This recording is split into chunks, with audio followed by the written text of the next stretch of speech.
Welcome to the info review Motorola Moto E13, and I'll show you how to change screen recorder sound settings on this device.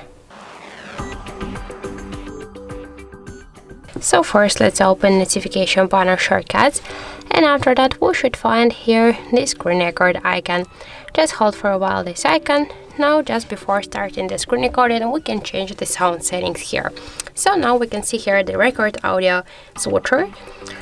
Let's just tap here and we can see that we can select the device audio, so we can use the sounds from our device like the music calls and ringtones. We can switch also to the microphone to command something, or to use the device audio and microphone together. After that we can start our screen recording, but if you want to just record the mood video you should just turn off the switcher. So that's it, thank you for watching, and if you find this video helpful don't forget to leave a like, comment and to subscribe our channel.